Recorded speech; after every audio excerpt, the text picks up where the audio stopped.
And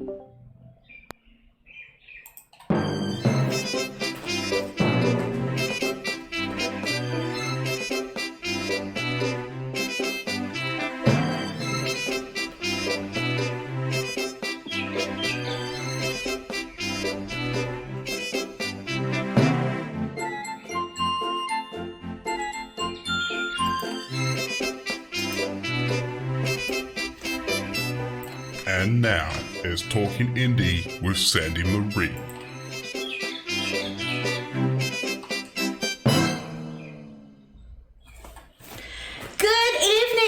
Good morning, good afternoon, good evening, wherever you are in the world. Welcome to Talkin Indie.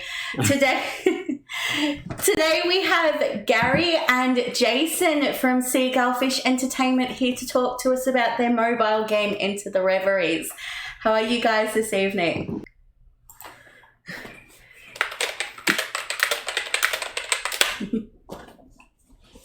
We're good. How are you? I'm doing well. Great, thank you. How are you? How's the delay on your end? Because for those of you watching, we've had a little bit of an audio issue that we can't get past. The guys can't actually hear me on Discord, so they're relying on me to kind of combination of text the answer, copy paste the questions into Discord for them, and combination of trying to hear me over a slight delay on Twitch. But I am awesome. I've had coffee. Okay, big delay. I'll just message. Cool. Well, I'll just copy and paste the first question.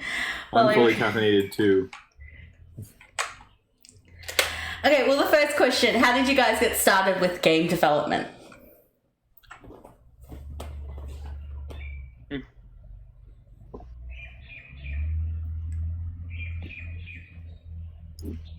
Well, I'll take that one. It kind of started out as just a small little project because I'm an artist, and one of the questions artists always ask themselves is how they're going to make money while they're still alive. So I kind of just decided one day to make a tiny little mobile game featuring my art because I realized that everyone has a mobile phone, so if I made a mobile game, I could share it with the world. And Jason and I have been best friends for 17 years, and he was a project manager at an advertising firm in New York. So I went to him, and I asked if he would help project manage me. But because of our partnership, it went from a tiny little card matching game to what it's become, which is way more interesting, way more art. Like, it's turned into sort of an amazing behemoth when it started out as something very small. So it wasn't really our intention initially to really get into video gaming space, but it became our passion, and we realized how much it was meant to be. And that's a good thing. Like, you always do want to do it from like a passion perspective. I'll post the second one in. So, Seagull Fish, it's a very interesting name. Where did it come from?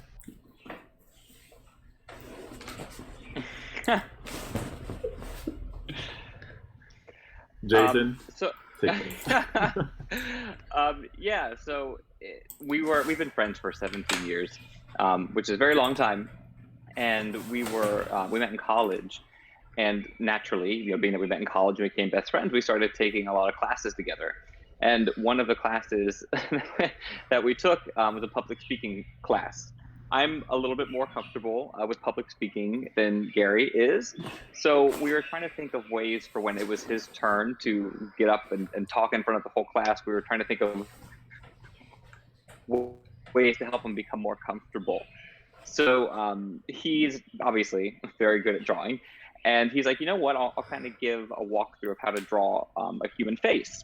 And the human face you can draw very easily by drawing seagulls and fish and bow and arrows. So he got up, and started talking, and he was describing how the seagulls, the fish, and the bow and arrows are the only items that you need to draw a human face. And beforehand, we had discussed why don't you do some like gestures or some hand motions to loosen people up? That'll really get people, relaxed, and you'll be more relaxed. So, so as he said, Seagull, fish, and bow and arrow, he was doing all of these hand motions and flapping around incessantly in the front of the room. And he thought it was funny. I thought it was funny. But nobody else in the classroom thought it was funny. And it was a very awkward moment because he was up there pantomiming the whole time. And I was supposed to courtesy laugh, but I couldn't because I was at college and I didn't want to be that one person to laugh. So he was kind of up there by himself, miming away. Yeah. And he did laugh. It was hilarious. But it did loosen me up. And what it became actually is that the seagull, which is me, kind of flies above. It's a big picture person, can see the horizon, knows where we need to go, but doesn't really know how we're going to get there. And Jason's the fish. And the fish is more of the project manager, the person that gets you from thing to thing and item to item to like get you exactly where you need to go and actually navigate your way there.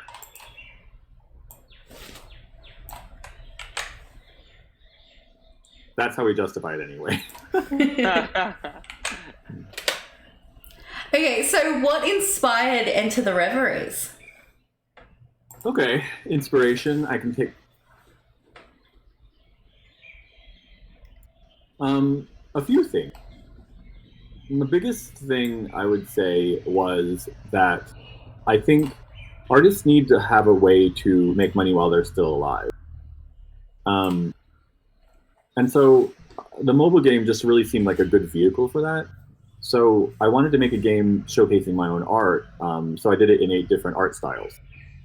And then the goal in the future is for other artists to create new levels. And so the inspiration in general is kind of just to bring art to the mobile game space and create an opportunity for artists to make money. A bigger personal inspiration for me is mental health, specifically depression. Because it's something that I've suffered for. So the main antagonist in the game is called the melancholy, and it's a sea of sadness.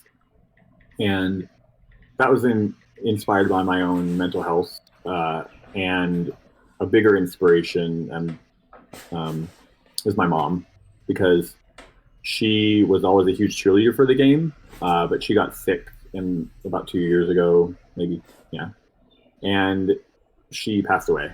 So I created a lot of the art for the game while I was in the hospital with her, and the game is dedicated to her.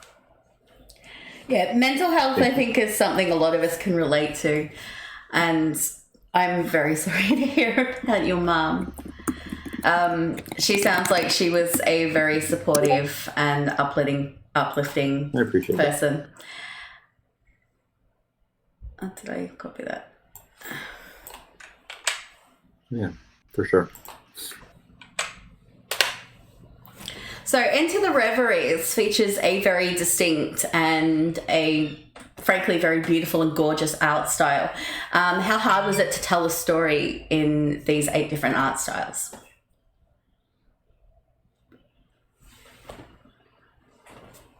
Why don't you take how hard it was to tell the story, and then I'll tell how hard it was to go into development with that story.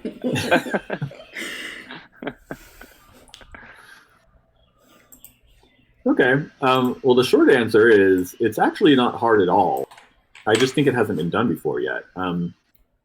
Because all the characters are generally the same art style. And then Enter the Reveries takes place in Clowntown, and each of the districts, i.e. levels, are completely different art styles. So it kind of makes sense that like Clowntown would be a world, like have all these pocket worlds, and each one of them looked completely different. And somehow it ended up making sense together. So it really wasn't that difficult, and it was kind of freeing, just choosing whatever I wanted to do and like going forward. And whenever you got 8 different art styles, you can kind of do whatever you want, which is very freeing. And then working with an artist that does whatever he wants is what makes the development so challenging. So We had, obviously Gary's very talented. I think he was being a little modest when he said it's very easy, because I don't think that many people have the capability to draw in so many different art styles. But when you have so many art styles, it's not just, you just don't draw a bunch of pretty pictures. At least I don't, Gary does. You don't just draw a bunch of pretty pictures and put them in a mobile app game and have it work. It's also the animations that are tied to those art styles. It's layering the sound effects to the 8 different, there's 8 different moods there. So everything has to fit with the mood of the level. So making everything that goes along with it, I think, was a little bit more of a challenge than actually drawing it. We had the first drafts of the levels drawn very quickly in the process. But after that, when we try to put it into Unity to put into the game, it became a little bit more challenging. And I think that has a lot to do with the fact that we were very new as well when we first started. This is our first game. So everything was sort of new to us at the time. Okay, well, in Into the Reveries, us as players, we play as one of 8 playable characters, which are called clumsies. What inspired you to call them clumsies?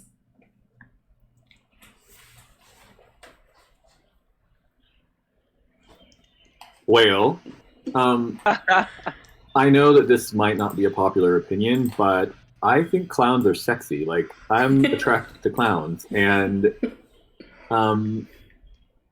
one of the things that we always try to do in our mythology is take things that already exist and revamp them and redesign them. And the word clowns just has so many attachments to it and stigmas, and people think things. So I kind of wanted to just come up with a name that exemplified what a clown is, but took it in a completely new direction so people didn't know what to expect.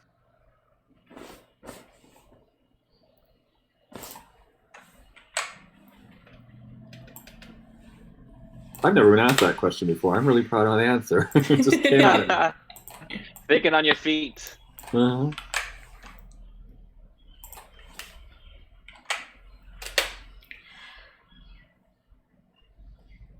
Okay, so Into the Reveries is currently only available in the Apple Store at the moment. Are there plans to bring the game to Android? 50% of you guys right now can't play the game, which is not great. So we plan to release for Android very soon. We are doing a second round of funding now. Our Kickstarter will be released shortly. And then after that, we will go right into Android development. The levels are already ready to go. Like I said, we built the game in Unity, so it's very easy to export to Android. So very soon, I would say the end of April at the absolute latest. But the short answer is yes, of course.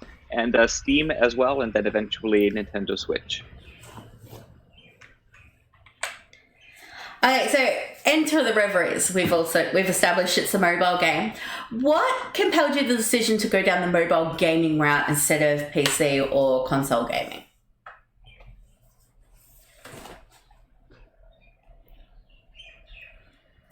Well, to be honest with you, I was dating a guy at the time when I came up with the idea, and he owned a game company. So I was like, that should be pretty easy. But the original idea for the game came because everybody has a mobile phone now. So literally, if an artist makes a game, anybody across the world can access their art and see it and play with it and interact with it with the touch of a button.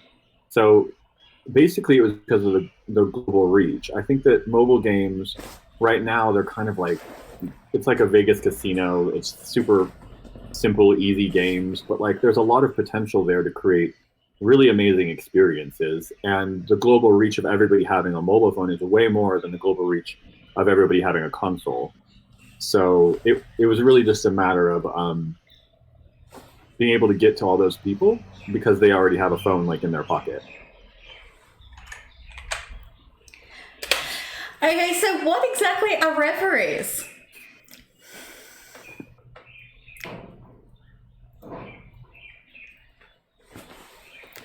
Well, you know how on Pokemon there are different versions? And it's kind of like that. Or where over the years Batman has had different incarnations of himself. Like, Reveries are just kind of, they're like alter egos for the characters, but they each come with their own set of powers and their own backstories, and there's like historical significance to some of them, and so it's kind of like just different versions of a person that offers them the ability to be different people, like in everyday life. So yeah, and we also to expand upon that just a little bit. Each of the reveries, I mean, at the very basic level, it's a cool outfit, but there's so much more. There's magic and all kinds of stuff that are tied to the reveries, and we go into great detail about what each reverie does and its importance in the storyline. In the clown cards, which are the cards that you earn when you beat a level. So the narrative of the story and everything involved, and obviously the reveries are a very big piece of that, is further explained in the cards. And then also you can see them in action in the videos that play after each level as well. And just one little hint too, the reveries are interesting because when you play the game, you can download them or you can buy them and play with them. But there are secret little Easter eggs in there, and not everything is what it seems. Some of the reveries you're going to see are actually people that you don't think they are, characters that you don't think they are. So it offers us the ability to like kind of, I don't know, really expand the storyline with people's different personalities and stuff. So they're like different. Yeah, they're a little. Yeah. They're like skins, but like sexy, cool, magical skins. Sounds sexy. Where are we?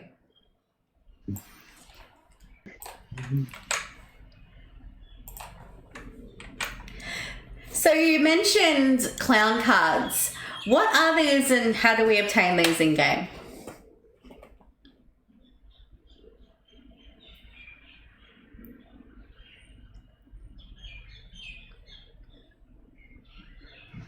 Jason, you want to get to this Okay. one? Yeah, I was like, who's going to take this one? The clown cards are so cool. We have over 120, about 120 of them, and you earn them at the end of each.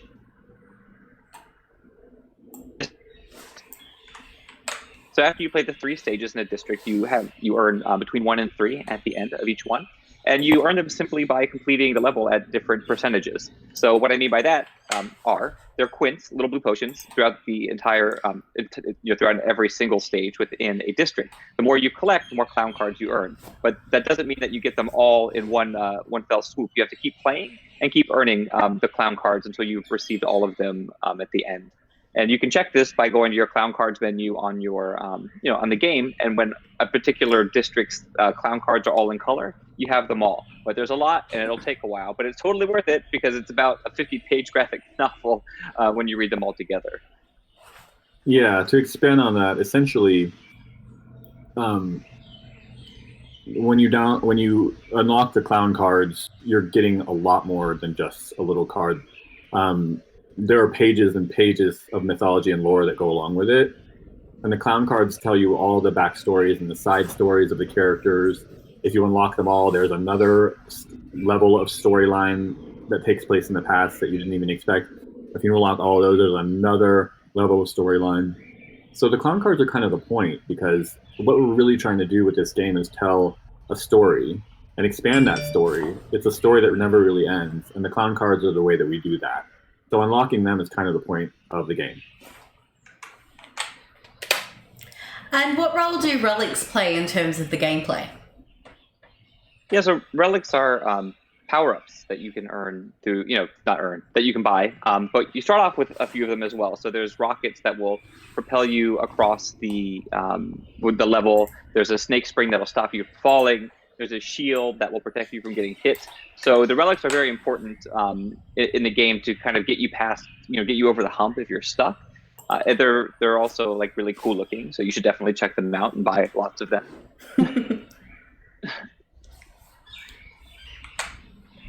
Okay, so in terms of storyline, without giving spoilers, of course, what can you tell us about Enter the Reveries?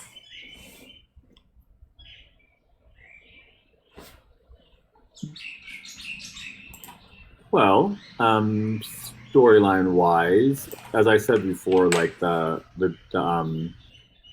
main inspiration is depression.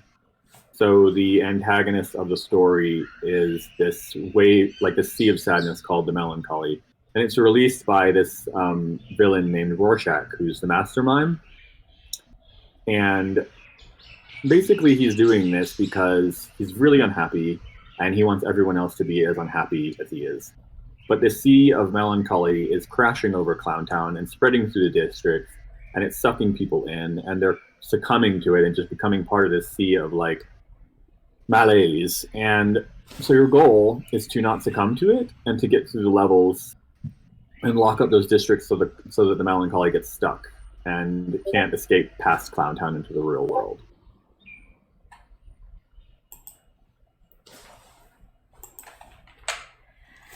Okay, so what have been your biggest hurdles since you started Enter the Reveries, and how did you overcome them?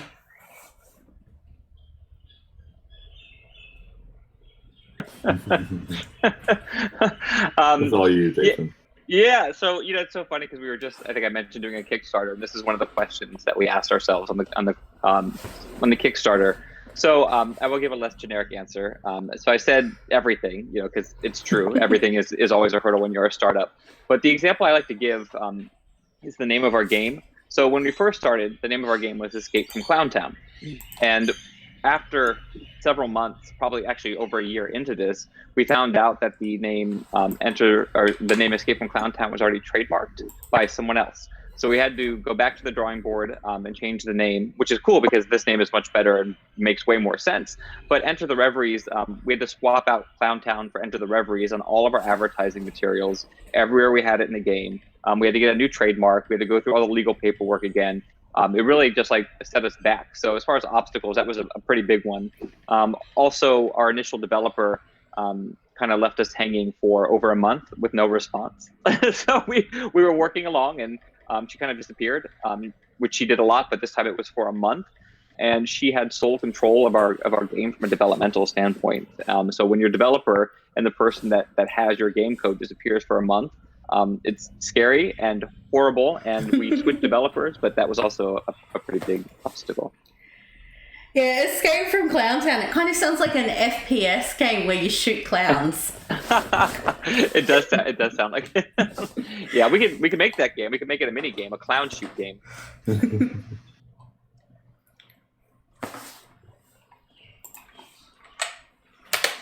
Okay, so even in 2020, when the LGBT community is a lot more accepted than it used to be, it's still kind of considered uncommon to come across characters, in particular main characters, who identify as LGBT. So it's nice to see not one but two main characters in Enter the Reveries that are LGBT.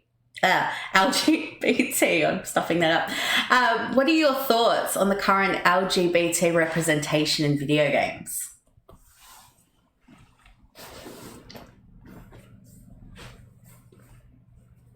Well, we are an LGBTQ company, and I think that a lot of our fans are definitely within that community too. So I don't think that there's enough LGBT representation in video games right now, but I do think that there's a huge audience for it with gamers. For us personally, being LGBTQ is part of our core mission statement almost, so I honestly want this game to be as gay as possible. I don't think it's gay enough. I think it's very gay, but I like the idea of there not even being sexuality in this game. I like the idea of all the guys and all the girls just doing whatever they want to do. But in terms of representation, we wanted to come out of the gate stating that we are an LGBTQ company and stating that this is an LGBTQ game because there isn't enough. And if we could push that agenda forward a little bit by including more LGBTQ people in our game, then that's definitely what we want to do. Hashtag gay agenda. I think the whole world could stand to be just a little bit gayer. World would be such a better place I think. Okay. Amen. Let's blanket in a rainbow. That's what we're trying to do with this game. Okay, so do you have a favorite character from the games and why? Yep. Go for it, Gary. Well, my favorite character is Bliss. She's the one with purple hair because she is a dream siren, And creating this game has been a dream of mine since I was a child. I didn't realize it was going to be a video game because I just wanted to tell a story. But after it became a video game and I saw the possibility of people interacting with my art, this really became my dream. It became how it became realized. And Bliss is a dream siren, which means that she controls the balance between dreams and nightmares. And, you know, even down to the fact that we are going to be offering other artists the ability to make money with their art, I think that this game is very much about dreams. And it's about not only accomplishing my dream, which we've already done because we released the game, but also helping other people realize their dreams. So it's Bliss all the way. And she's also the first character that I created. And I will be a lot less deep with mine. I like Bitters because she's a nasty little bitch. She's the white one with the voodoo doll. She's just all kinds of nasty. But I won't give you the ending. There's a long journey for her. So. And where did you draw the inspiration from in terms of these characters?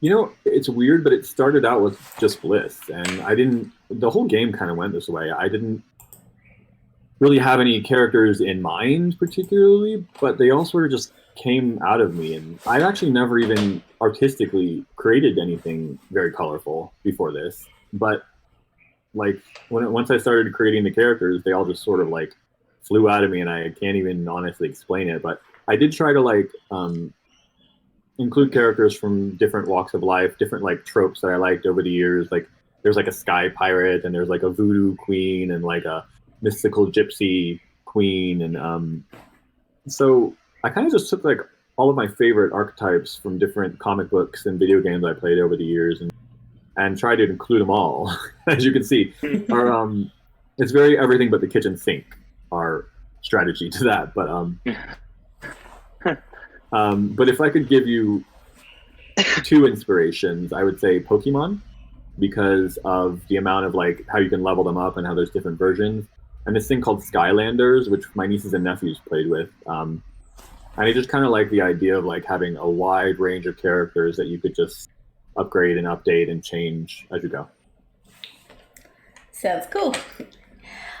Okay, so you originally funded Enter the Reveries on Kickstarter. What tips do you have in regards to a successful Kickstarter campaign?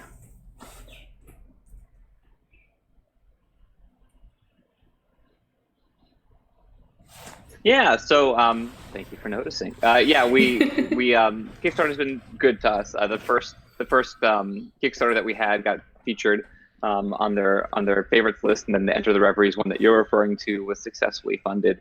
Kickstarter is one of those deceiving things where I think that a lot of people, including us, go into it and think, hey, we're gonna make a video and we're gonna put a bunch of stuff on the page and everyone's gonna us. And it's hard work. Kickstarter, you have to have a plan going into it, which I think is the biggest tip that I would give someone. You have to know who you're going to email. You have to know, you have to get funding right off the bat. If you don't have 20% of the total amount on day one, then you get deranked on Kickstarter. So it's good to talk to somebody, talk to a few people. Day one is the most crucial day. So make sure that you have at least 20% of whatever you are asking for promised at that point, and start your limit low. So important. If you can always raise the amount that you're asking for, but you can never, if you don't fund the full amount, then you won't get any money. So our next Kickstarter, for example, that's launching this week, we're going to start at 6,000. And if we don't, if we exceed that, then we'll keep raising the limit. So I guess those are two tips right off the bat. You guys were recently at PAX South. How did you find that experience?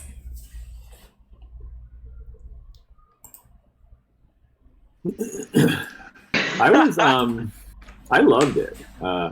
We've done two conventions so far. The first one was a lot smaller than PAX South, and even PAX South, we only had a few weeks to get ready. So me and my best friend, she's a trans model named Nadia Evangelina, we put our creative hats on and created a costume out of hot glue and sequins, basically.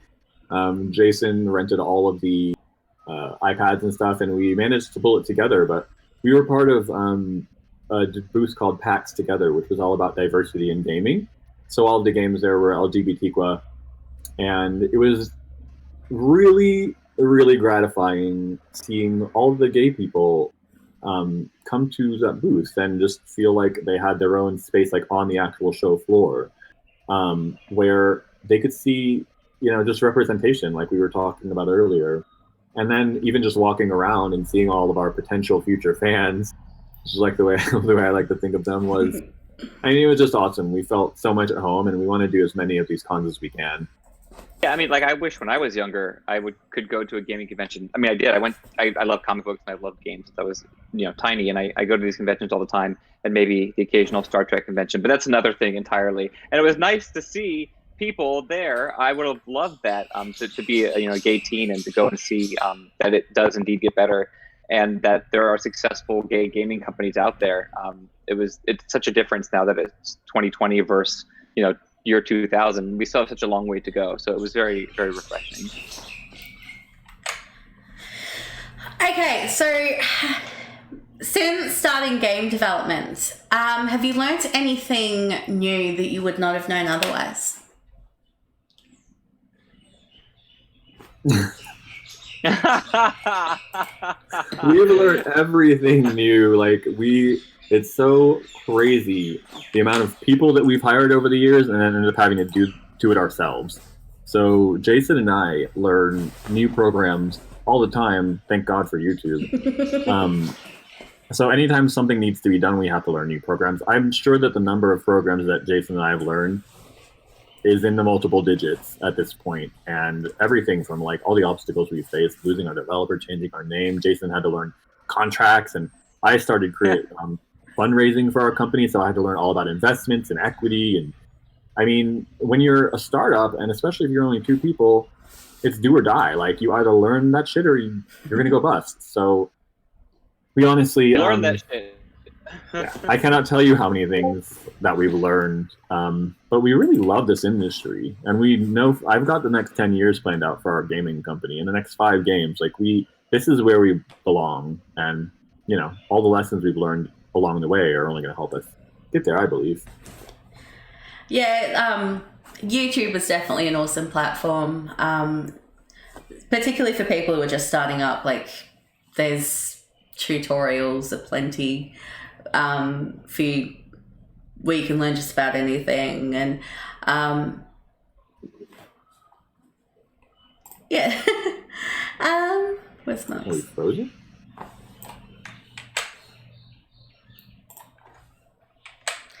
So, indie games, they seem to be becoming a lot more popular lately. Do you have any opinions as to why you think this might be? Well, I think that a lot of it has to do with the bigger companies like Nintendo, and PlayStation, and especially Nintendo, really supporting the indie game community. That's one reason. Nintendo has a whole section for indie gamers, and they're becoming more popular through that channel. But also mobile phones as well. The more popular devices that everybody has, like, the more people are going to be playing games, and the more people are going to be looking for indie games. It used to be Mario would come out and everybody would play it, and they'd wait for the next game and wait for the next game. But people are getting, tired of they're beating games so much quicker, and they're playing so many more games. It's like, what other indie game can I find out there that I can play? Yeah, it's also, the internet has changed a lot in terms of everything. And I think it's not just indie games. I think it's indie everything. Like, we're living in the United States where we crowdsource our fucking healthcare. So I feel like anything indie, like indie movies and indie companies, small mom and pop shops, like, with the resurgence, I mean, not the resurgence, with the internet becoming sort of front and center in all of our lives, I think people are a lot more apt to buy from Etsy than they are like a big box retailer. You know what I mean? Like, I feel like there's in a lot of ways, people are shifting towards this system where we want indie stuff and we want to take care of each other, and we're moving away from bigger corporations, even though they own all of us. So I think it's indie everything, and we're really happy to be totally indie with just the two of us. Just the two of us. Yeah, plus You and I. plus you've got indie companies and like they can put a lot more of themselves into their game than like a AAA company could. This is vodka. Yep. Yeah, indie companies definitely do put their blood, sweat, and tears, money, wallets, lifestyles, just everything. I think it really shows too. Like that passion really comes through in indie games. And I think that might be another reason why people love them so much, because the passion is clear. You know, it's not churn and burn. 500 Mario games a year. It's passion. Yeah. And you can definitely tell it. Okay, so do you consider yourselves gamers? And if so, what are your favorite games? Oh yeah, I mean, it sounded very Swedish. Oh yeah, I love games. I've loved games for a very, very long time, and I tell this story in our upcoming Kickstarter, and it's my favorite story to tell. Is when we used to get those manuals in Nintendo games when we were kids, and I used to take open those manuals and pore over them for days, which is saying a lot considering each of those manuals only had a couple pages of copy. But seeing the characters and reading about the characters before you play the game is always super cool for me. So I really enjoy Zelda games, RPG games. I really liked what was that Mario game? Mario RPG is is a standout game for me as well. So the first Zelda, you can't beat it. The Mario RPG. When I'm with friends, I also like to play Mario Kart, Mortal Kombat. Gary and I sat around for hours a couple weeks ago playing Dragon Ball Z. So fighting games are always good too. Yeah, we use video games as a way to team build and bond as an indie game company. And I never really thought I was consider myself a gamer because I haven't owned a console since I was a child. But I've been really thinking about it a lot lately. And I've always played games actually. Like American McGee's Alice was one of my favorite ones. I've always had like a dark sensibility. Mortal Kombat was a great one. I love Daggerfall, which apparently I guess became Elder Scrolls, so I could probably get into it. And right now I'm kind of obsessed with Dragon Ball Z. I love Injustice. So we do play a lot of games, but I really need to get a console and like get on it because this is our industry. So yeah, we love games.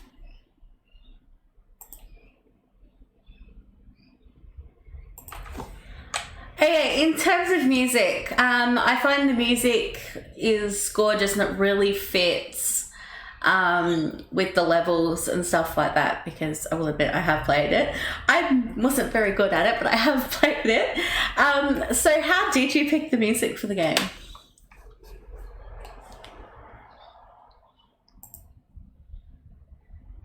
Well, it's funny because I believe in the universe. I think things happen the way that they should. And the whole idea for the mobile game, like I said, came because I was dating a guy that owned a mobile game company.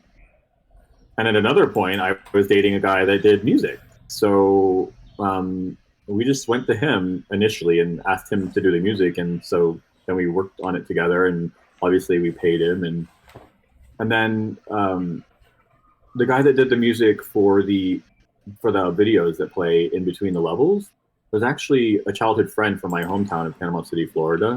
And he was a friend with my sister. And for some reason, like it just happened randomly when we needed that music that I met him. And I was like, all right, let's go for it. So the inspiration, we let the artists, the musicians follow their own inspiration, honestly. And we just gave them guidance. But it is all custom music. So that was really cool to create. And we're definitely giving ourselves music production credits because we worked on it a lot. Okay, what advice do you have? Some of my favorite times during this whole endeavor is making the music.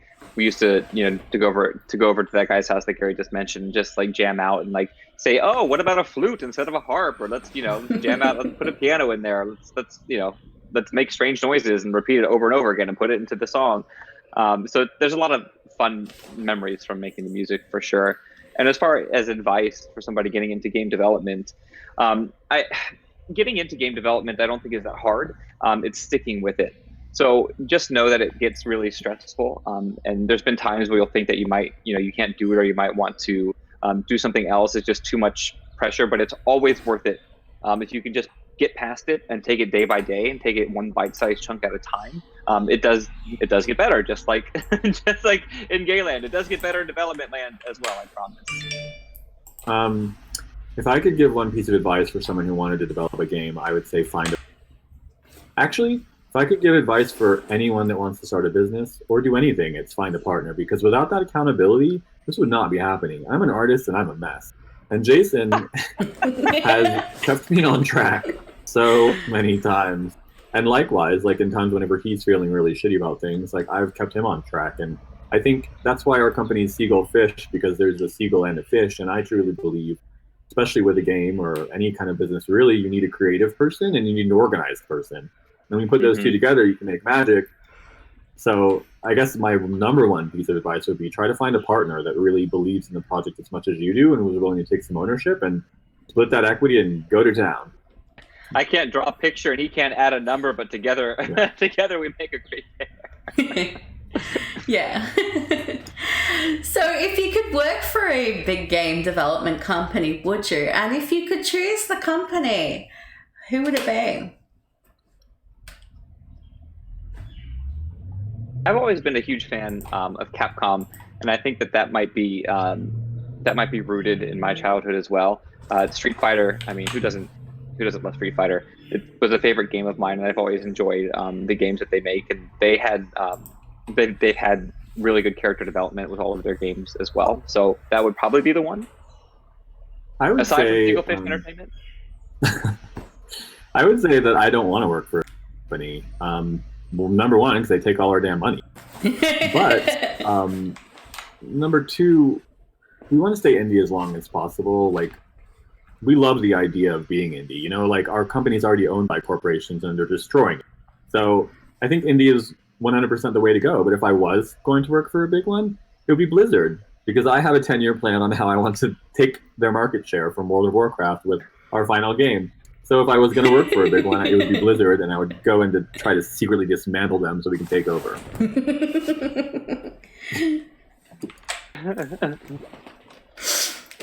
Okay, and you working on anything else that you're willing to share with us?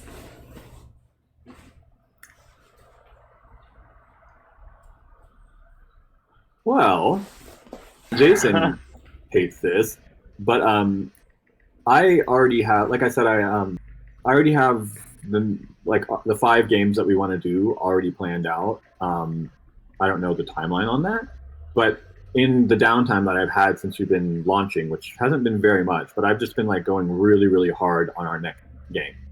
Now, one of the things that you should know about us as a company is that every single one of our games is going to be artistic. Like, that's sort of our shtick. So the next game is going to be drawn in ink with watercolor, and we're going to play a lot with fashion in that game. And it's going to be sort of a mix between some of my favorite things, which is Cruel Intentions, Buffy the Vampire Slayer, and Harry Potter. So just because he likes Ryan Felipe's butt. Well, who doesn't? Except Reese Witherspoon. Yeah, so our next game is going to be very different from this, but all of our games are going to be ever expansive. So we're just going to keep adding things to them, new levels, new gameplay mechanics, new characters.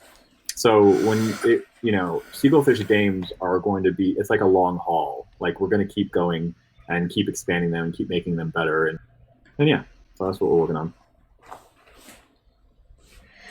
Okay. Oh, and our Kickstarter. So we'd love to share that with you. It'll be launching next week. Oh, I dropped my phone. Okay, so this is your opportunity to plug anything you want to plug. And if any of you guys in chat have any questions you would like to ask, this is your opportunity to do so. And I will answer them after the guys have finished plugging their stuff.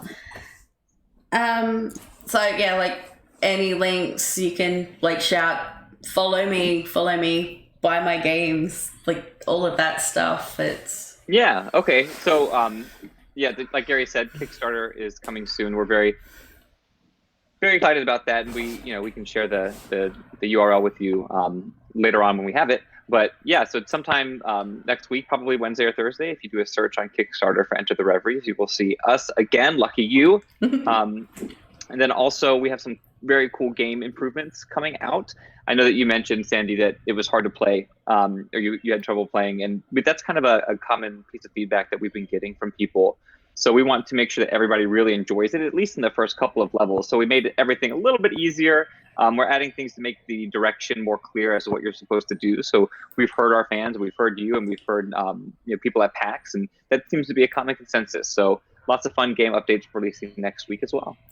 I don't think it was necessarily like the mechanics or the difficulty of the game. It's just I suck at anything that involves jumping. That's my issue. I can't jump. So yeah. Okay, well, it doesn't look like there's any view. Let me be honest with you. Like the game wasn't really like I invented the game basically. We invented it together, obviously, but the version that we launched with, I couldn't even beat, and I created it, so we definitely went through and made a lot of improvements, and that's what we're focusing on now. But that's what's been so cool about this experience is, it's a living, breathing thing. We just keep updating it and trying to make it better, and feedback from people is amazing. So thank you for playing it. Like, we're so excited. The only thing we really want to plug, I guess, is the game. Like, please play it, check it out. We're doing something different, I think, and I hope everyone loves it as much as we do. Okay, well, it doesn't look like there are any viewer questions. So this is where we are going to end things. For you guys watching on YouTube, there will be links to where you can get the game, and as well as social media links, all of that stuff down in the description. But anyway, guys, thank you so much for joining me tonight. This morning. It's tonight for you guys. Whereas it's like 10 o'clock in the morning for me. But yeah, and thank you to everyone who stopped by to watch the show live or is watching at a later stage on YouTube. So I will catch you all another time. Much love to you. Bye.